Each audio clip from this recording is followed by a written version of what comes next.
começar quando vocês quiserem. Hoje, o nosso episódio é mais especial. A gente recebe aqui uma das pessoas, ou melhor, a pessoa que mais conhece cada pedacinho da história da Roden. Alguém que viu crescer, se transformar e conquistar o mundo. Seu Lino, é um privilégio te receber aqui, pra gente conversar um pouquinho sobre o passado, sobre o futuro e sobre o que é construir portas para vocês. Seja muito bem-vindo. Muito bom dia, Bárbara. Já é uma história longa, né? A gente começou assim, devagar, vamos dizer assim, né? Não com a pretensão de criar uma empresa grande assim, né? De crescer tanto, porque a gente, na verdade, via para frente, mas não tão longe, né? E como a gente não via tão longe, não dava para querer construir tudo de uma vez só, né? Então foram muitas etapas, mas a gente sempre trabalhou assim, um valor muito forte de família, a seriedade, a competência, o compromisso com as pessoas, né? E então esses sempre foram valores de família muito fortes que ajudaram a pavimentar o caminho para a construção da empresa. E teve algum momento que o senhor olhou e falou: será que isso aqui vai crescer mesmo? Tinha noção da proporção que a Roden ia tomar no mundo inteiro aí? Não, isso é uma coisa que vai aparecendo devagar, né? Porque a gente, primeiro, é um valor de família, assim, sempre construir produtos bons, né? Então, a gente tinha um produto bom, coisa assim, para o mercado interno, né? Era primeiro fabricando portas aqui, depois no Mato Grosso junto, porque lá também era uma empresa Roden. E isso a gente foi desenvolvendo e melhorando essa produção. E daí, naquele momento que a gente passou a fabricar portas lá, ou logo em seguida, surgiu a oportunidade de exportar. E daí a gente começou a exportar também, né? Mas nós já exportávamos alguns itens, como óleo de sassafrás e depois alguma coisa de portas e batentes para a Inglaterra, principalmente, portas de madeira nativa. Vinha madeira do Mato Grosso e a gente produzia em Salete e embarcava para a Inglaterra. Olha só. E lá no começo, qual que era o sonho de vocês? O senhor imaginava que a Roden se tornaria o que é hoje? Não, o sonho era sempre ganhar o pão do dia a dia, né? Na verdade, o sonho em si, ele veio se fortalecendo um pouco mais para frente, na medida que a empresa foi atingindo uma certa estabilidade, uma certa competência, e daí a gente vai pensando no futuro, né? Mas o início sempre foi muito difícil, né? Era sempre dificultoso, porque eram poucos recursos, né? E não era fácil a gente fazer planos, vamos dizer assim, né? Porque os planos têm que estar alicerçados. Não tinha base suficiente para fazer um plano.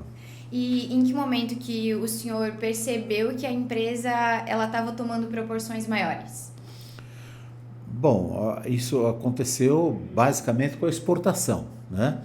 Porque quando a gente então produzia para o mercado interno, a gente tinha uma concorrência muito difícil, muito predatória de certa forma, porque muita gente com dificuldade daí vende abaixo do preço, aí não gera resultado, aí não dá para manter uma boa equipe de funcionários, pagar um pouco melhor para manter os funcionários na fábrica, né? Então isso era mais difícil. Mas à medida que nós começamos a exportar, os clientes mais fixos, e daí o cliente comprometido também, precisava da porta, gostava da qualidade, tinha, assim, aceitava bem o nosso preço, aí a gente foi fazendo planos para ir melhorando. Isso foi no começo de 90, que a gente deu os maiores passos. Além da exportação, teve alguma ideia que pareceu ousada demais, seja para o senhor ou para o público que acompanhava a história da Roden naquela época?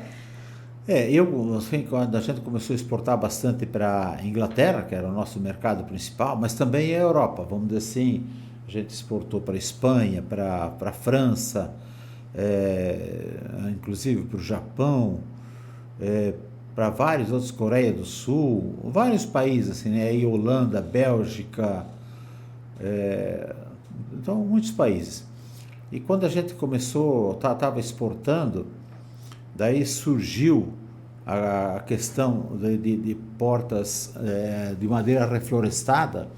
Daí a gente passou a ver o mercado um pouco diferente, porque era uma porta já barata, de consumo mais popular, e dava para expandir a produção, né? Então nós fizemos essa expansão para a Inglaterra, só que era uma porta bastante mais simples. E daí eu fui percebendo, né, que tinha um mercado americano que era grande, mas eu não sabia quanto, que também não conhecia nada de lá. Aí nós começamos a viajar para lá, né? E eu fiz muitas viagens, primeiro para a Europa e depois também para os Estados Unidos. E daí, quando fomos adentrando aquele mercado, conhecendo, a gente viu que lá a necessidade, as fábricas, teria que ser outra coisa. Daí, por causa disso que eu construí a Roden aqui de Pouso Redondo, foi para fabricar portas para os Estados Unidos. O senhor sempre fala muito sobre trabalho, honestidade, união. Por que esses valores são tão importantes? Bom, é porque assim a estabilidade da empresa, o funcionário, quando ele fica na empresa trabalhando por muitos anos, quando ele percebe que a empresa é séria, que a empresa está comprometida também com ele, a empresa está comprometida com o resultado, mas também com ele, né? Com o cliente. Então, isso tudo aí são valores que vão trazendo solidez, né? E a gente vai crescendo em cima disso. E esses valores a gente sempre manteve, valores de família, né? Então, de honestidade, de trabalhar corretamente, de valorizar o trabalho, valorizar as pessoas, respeitar as pessoas, e tudo isso a gente foi adquirindo, né? Viemos com isso de casa, mas fomos trazendo para a empresa, implantando isso, e sempre com essa seriedade, não desperdiçando dinheiro, né? Vivendo razoavelmente, mas sem desperdício, sem desperdiçar e sempre como principal ponto, fazendo a empresa crescer, porque sempre as sobras iam tudo para a empresa, não iam para outro lugar. E eu não sei se o senhor quer falar sobre isso, mas qual que é o papel da fé nessa caminhada aí? Bom, a fé em si, eu sou católico, né? Mas, assim, a fé, o valor, é que é isso que eu falei, é a honestidade, né? A seriedade com os funcionários, com os clientes, sempre atender bem o cliente. E são todos valores de longo prazo, meio eternos, né? Que eles estão sempre na mesa e a gente sempre seguiu com isso. Então, isso foi trazendo sempre uma confiança maior na empresa e também que a gente quando ia atender um cliente, a gente pode contar história, e daí os clientes, claro, gostavam, né? Sempre criavam um vínculo bom com a empresa e isso ia fazendo a empresa crescer cada vez mais. Vini, tu tem alguma pergunta? Eu fiquei intrigado que aqui nasceu para ser exportação também, aqui na de Pouso Redondo. Pois é, daí por que mudou assim para atender o mercado? Porque a história é longa, né? Aqui eu comecei a construir isso aqui no comecinho de 98, né? Para exportação para os Estados Unidos. Aí construímos esse primeiro pavilhão, né? E daí depois, então, foi construído estufas, depois serraria, né? Instalada caldeira, e daí um segundo pavilhão, depois o terceiro, e tudo com exportação. Mas daí o mercado deu a crise imobiliária americana, que despencou, isso foi em 2007, 2008, e foi indo, e o auge mesmo da crise foi em 2011, para nós. Então, daí a gente entrou em mais dificuldades e nós tivemos que fazer uma reorganização. Aí, como os pedidos tinham baixado muito, aqui a gente tinha dispensado muita gente.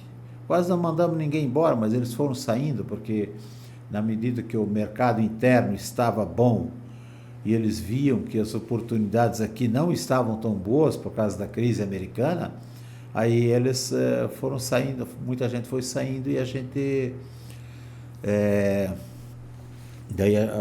então a gente reuniu a produção toda em Salete. Daí levamos a produção toda para Salete e lá a gente trabalhava muito com exportação para o mercado inglês também. Daí a produção de dois Estados Unidos que era aqui foi levada para lá, né? E daí nós começamos a concentrar tudo lá e modernizar mais aquela fábrica. Daí foi o passo que nós modernizamos aquela fábrica, que hoje ela é mais moderna do que essa aqui de Pouso Redondo. E hoje, né, toda a parte de exportação está em Salete. Daí depois nós deixamos tudo em Salete e viemos para cá, voltamos para cá já só mais com o mercado interno, né? E daí então fomos crescendo no mercado interno. O senhor costuma dizer que o colaborador ele é uma parte essencial da empresa, né? Qual que é o papel das pessoas dentro da história da Roden? Bom, as pessoas sempre são muito importantes. O principal ativo da empresa são as pessoas, né? O relacionamento, porque se tem uma equipe bem preparada, ela produz, ela se empenha, né? E então é fundamental, as pessoas é a parte essencial. Não tem a menor dúvida de que sem as pessoas a gente não pode, não há condições de construir uma equipe, uma empresa sólida, uma equipe e uma empresa produtiva, né? Já teve algum caso marcante de crescimento interno que o senhor guarda na memória até hoje? O senhor fala, não, esse eu vi, esse eu nunca vou me esquecer. Não, temos vários, eu acho, né? Temos vários. Por exemplo, o Odirley, que hoje é o diretor-geral de produção, ele começou como auxiliar de produção, né? Mas ele empenhado, ele logo foi oferecendo sugestões, e primeiro trabalhando muito, empenhado, né? Depois oferecendo sugestões e dando contribuições, e a gente foi dando espaço para ele, né? E daí também pedindo para contribuir mais e coisa assim, e ele cresceu muito. Um outro caso também é o diretor financeiro, Fábio Facchini. Ele entrou aqui também, ele entrou aqui em Pouso Redondo, entrou como auxiliar de produção e também se destacou pelo empenho, pela dedicação e pela confiança, né? Então, chegou ao cargo de diretor financeiro do Grupo Geral. Também temos o caso da Fabiane Tambosi, né? Que começou como auxiliar de contabilidade e também sempre muito empenhada, foi estudando, foi melhorando e hoje é diretora, vamos dizer assim, é a gerente contábil, né? Eu acredito que passa muitas coisas pela cabeça do senhor. E como é encontrar, por exemplo, o Fábio Facchini, o Odirley? O que o senhor imagina ou passa pela cabeça do senhor quando o senhor encontra eles, que são funcionários de longa data, que estão anos com o senhor? Dá uma emoção, uma sensação de eu fiz tudo certo? Assim, eu citei 3 nomes, né? Uhum. Mas nós temos inúmeros nomes da empresa. Então, porque não é que todo funcionário precisa crescer, né? Cada um cresce segundo as suas condições, né? Condição de cada um. E nós temos muitos funcionários que não cresceram, vamos dizer assim, né? Mas que se dedicaram, se empenharam, sempre foram gente de muita confiança, parceiros, né? Então, isso há inúmeros. E quantos que já se aposentaram na empresa, né? E então, eu valorizo isso porque eu acho assim que a sociedade, né, é feita assim, é uma escada, vamos dizer, né? Alguém comanda, mas todos contribuem, né? Então, eu sempre valorizei as pessoas que contribuíram, a gente sempre deu um destaque para isso, né? Porque eu acho que é fundamental a contribuição de todos. Todos Sim. têm que estar empenhados. E quando o senhor vê que a Roden chegou à marca de 20 milhões de portas, o que o senhor sente? Não, claro, sinto orgulho, né? Pelo trabalho, pelo desempenho da empresa, chegar a esse patamar de 20 milhões de portas não foi fácil, foi sempre com muito empenho, né? E a gente teve, nessa caminhada, nessa longa caminhada, tivemos muitos assim, momentos que foram importantes, né, para compreender, para ir em frente, para seguir na jornada e para fazer um diferencial no mercado, né? E tem muitas histórias, assim, né? Até eu posso contar uma delas, assim, né? Conta aí, eu quero ouvir. Por exemplo, quando nós começamos a produzir portas clear, e daí a gente começou a produzir e a porta clear é revestida com lâmina, né? E com a lâmina, essa lâmina que é clear, por dentro ela é composta com madeira, com nó, né? E, assim, daí por dentro não tem seleção. E daí eu exportei para os Estados Unidos 2 containers, foram para Seattle, lá na costa oeste. E daí uma porta chegou lá, e daí era bem inverno, o inverno americano, que era dezembro, janeiro. Aí o cliente disse: Lino, as portas chegaram, tão bonitas aí. Uns dias depois ele ligou, ele disse: olha, deu um problema com as portas. Eu não sei o que é, mas deu um problema sério aqui, um problema grande. Mas o que deu? Olha, ele mandou uma foto, parecia que estava tudo trincadinho, né? A lâmina. Aí, eu fui já para lá para ver o que podia fazer e para entender o problema. Ele queria mandar as portas de volta. Eu disse: não dá para mandar de volta, porque aqui nós não tinha mercado para aquilo, né? E daí fui para lá e comecei a negociar com o cara. E eu disse, a gente tinha um costume de negociar, se tivesse algum problema, negocia, fala em 10%, fala em 20%. E eu ofereci 10%, ele disse: não, eu não posso ficar com as portas. Eu ofereci 20%, daí ele disse: não, eu não posso ficar com as portas, eu não posso ficar, tem que tirá-las daqui. Daí, a última cartada, eu disse: então vamos negociar com 50% de desconto, né? Vamos tomar prejuízo, mas algum prejuízo, porque levar de volta não dá. Ele disse: não, você não entendeu. Ele disse: é que nós vendemos porta de primeira, e nós, em hipótese nenhuma, vamos vender uma porta de segunda, né? Porque esse probleminha que deu na lâmina torna a porta uma porta de segunda. Não era a construção estava tudo certo. Daí ele disse: olha, mas eu tenho uma pessoa que pode vender essas portas para ti. Eu digo: então passa o nome aí, coisa assim, vamos. Aí ele me apresentou a pessoa, era o Tony Merkel, né? Que daí ele vendeu essas portas de segunda e ele me pediu para representar a Roden lá. E ele foi o nosso grande representante, né? Que abriu o mercado americano de vez para nós. Então, olha só. Então foi uma questão de um problema, 2 containers, né? Que não foram bem sucedidos, mas como a gente lidou bem com a situação, na sequência ele abriu o nosso mercado para nós, né? Foi, né? E daí foi. Aí então foi bem firme, né? Uhum. E quando a gente fala sobre esse marco de 20 milhões de portas, Sim.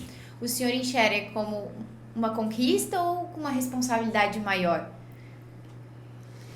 Bom, eu acho que são as duas coisas, né? A empresa, ela, para continuar no mercado, ela tem que continuar se empenhando, se distinguindo, né? E buscando sempre produzir mercadorias de ótima qualidade. E, evidentemente, é um orgulho ter chegado a essa marca, mas a meta é a gente ir produzindo cada vez mais e ampliando, né? Porque nós aqui temos alguns pontos, né, que a gente tem matéria-prima, tem mão de obra, então dá para produzir, porque muitos países, né, a grande maioria, não tem a madeira, né? Então eles não têm como produzir uma porta. Tem outros que não têm a mão de obra, né? Então nós temos tudo isso e já aqui já havia uma tradição muito grande aqui no Vale do Itajaí com produção em torno da madeira, né? Então isso aí foi o que, né, o que pavimentou o caminho, né? Porque aqui há muitas empresas que produzem e importam aqui na nossa região.